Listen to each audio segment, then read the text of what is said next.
Año 399 a.C. Los acusadores de Sócrates en la asamblea lo culpaban de corromper a la juventud y de introducir nuevos y extraños dioses.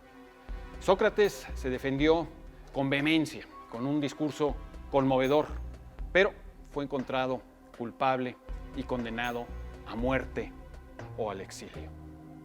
Tuvo pues oportunidad de huir, de exiliarse, de salvar la vida, pero en una lección mortal para él e inmortal para nosotros, decidió permanecer en Atenas y beber con una serenidad heroica la cicuta que pondría fin a su vida.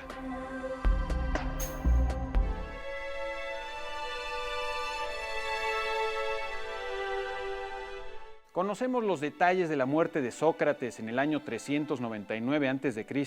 por diversos testimonios, pero sobre todo por los 4 diálogos platónicos que se ocupan de este tema: el Eutifrón o de la piedad, el Critón o del deber, el Fedón o del alma y la Apología, que reproduce su discurso de defensa en el que Sócrates hace el elogio de la vida examinada, la vida que más vale la pena vivir. En emisiones anteriores hemos hablado en este mismo espacio de la importancia que tuvo el espejo en el desarrollo de una cultura de la crítica y del examen, de la reflexión y del autoanálisis. Por eso es que los alegatos de Sócrates en favor de la vida examinada están en el centro mismo de la tradición cultural de Occidente.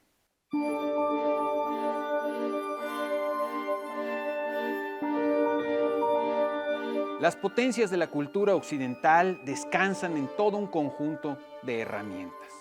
Cuando en el año 2000 John Brockman preguntó a decenas de científicos y pensadores cuál había sido el invento más importante de los últimos 2000 años, muchos de ellos se inclinaron en principio por la imprenta.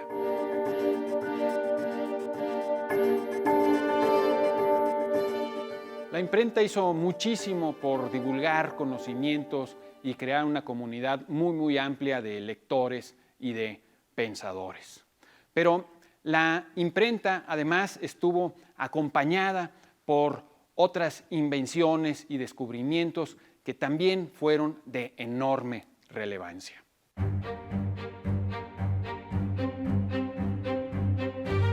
Ya en emisiones anteriores mencionábamos entre esos inventos que ampliaron nuestra visión del mundo al vidrio, a los lentes y a los espejos. Con ellos inventó el telescopio, que nos permitió descubrir las imperfecciones mayúsculas del cosmos y el minúsculo lugar que ocupamos en él. La amplitud de miras siempre conduce a la humildad.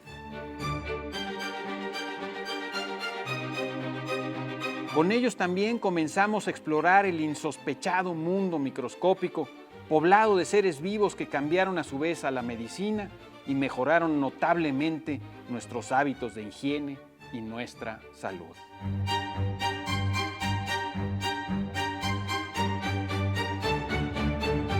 Las herramientas culturales tienen siempre repercusiones indirectas, insospechadas y fascinantes, lo que se conoce como efecto colibrí. Recordemos que antes de que se inventaran los espejos de gran calidad y bajo costo, la inmensa mayoría de las personas no conocía su propio rostro. Cuando mirarnos al espejo se volvió un hábito de todos los días, comenzaron a operarse cambios culturales a gran escala.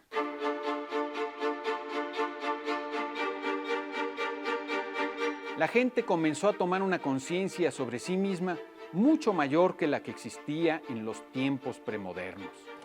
Se inventaron entonces los buenos modales en la mesa y la preocupación por el propio aspecto también trajo consigo el fenómeno de la moda. Podría parecer que son nimiedades, pero a la larga esa conciencia individual nos iba a dar los derechos humanos, los mercados libres dominados por el gusto de los consumidores y las constituciones de los países democráticos.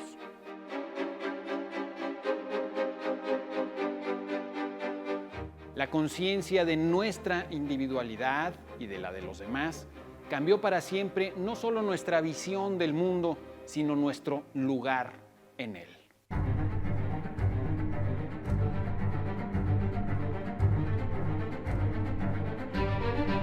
En semanas anteriores mencionamos el papel del espejo en el arte pictórico y pusimos como ejemplos a Jan van Eyck y a Diego Velázquez. Pero esas grandes obras de arte se colgaban solo en palacios y en otros muros solemnes. Lo que realmente acompañó a la mayoría de la gente durante la evolución cultural de la conciencia fue el arte de la novela.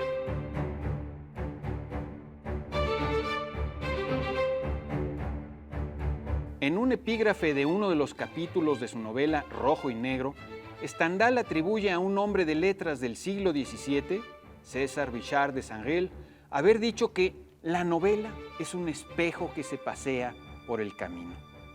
Es curioso porque nadie ha podido encontrar la fuente de esa cita.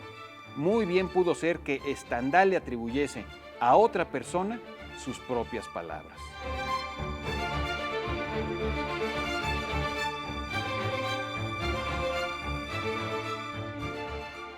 De hecho, más adelante en la misma novela, Stendhal hace decir a uno de sus personajes lo siguiente. Y es que, señores, una novela es un espejo que pasea por la calzada. Y así como refleja el azul del cielo, así también nos muestra el fango sobre el pavimento. Y aquel que lleva el espejo en su mochila es acusado por ustedes de ser inmoral. Su espejo muestra el fango y ustedes culpan al espejo. En todo caso, deberían acusar a la calle o al lodazal y más todavía al inspector de caminos que permite que el agua se estanque y se acumule el fango.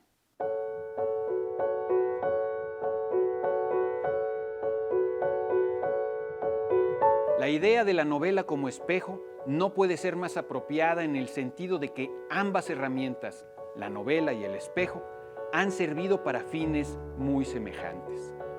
Las novelas han reflejado la condición y la aventura humana desde que Miguel de Cervantes echó a andar a Don Quijote a principios del siglo XVII.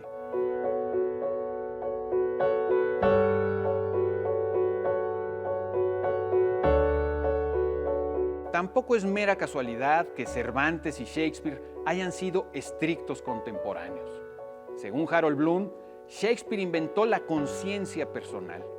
Quizás se trate de una exageración, pero es claro que con Shakespeare comienza el análisis exhaustivo y la puesta en escena de la conciencia individual, con sus dudas, sus tormentos y sus escasos y muchas veces dolorosamente conseguidos momentos de lucidez.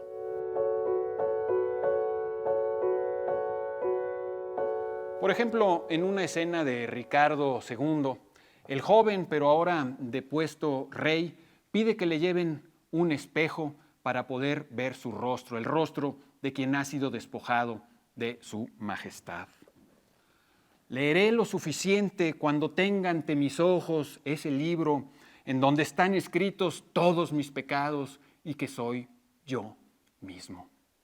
Cuando le llevan el espejo, Ricardo II lo toma y dice lo siguiente: ¿no hay arrugas más profundas? El dolor ha asestado tal cantidad de golpes en mi rostro sin causar heridas más hondas. Oh espejo adulador, igual que mis allegados en tiempos mejores, tú me engañas. ¿Era este rostro el rostro que bajo el techo de su palacio contaba cada día 10,000 hombres? ¿Era este el rostro que como el sol hacía parpadear a cuantos le miraban? Tan frágil como la gloria que brilló sobre él. En ese momento, Ricardo rompe el espejo. Ahí está el rostro roto en 100 añicos. Cuán pronto el dolor ha destruido mi rostro.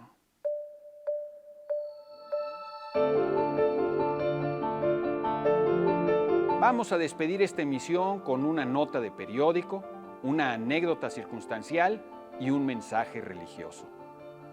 La nota es del periódico The Telegraph, que recientemente dio a conocer un estudio de la Universidad de Florida, según el cual se ha comprobado que las personas que instalan espejos grandes en su cocina o en su comedor bajan de peso.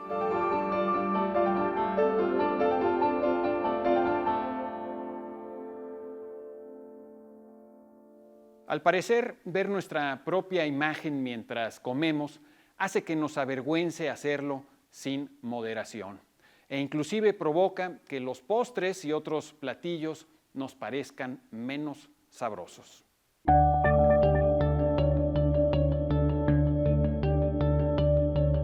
La anécdota se la contó a mi mujer una amiga suya. Le dijo que le habían instalado un gran espejo en el comedor y que desde entonces había decidido ponerse a dieta y comer menos carbohidratos.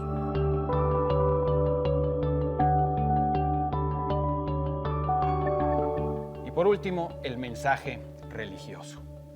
En el frontispicio del templo de Apolo en Delfos, los griegos de la época clásica, los griegos de la época de Sócrates, podían leer inscrita en piedra la siguiente leyenda: Noti se auton, conócete a ti mismo. Esa es la cuestión, de esto se trata. Soy Pablo Boullosa, usted tiene la palabra.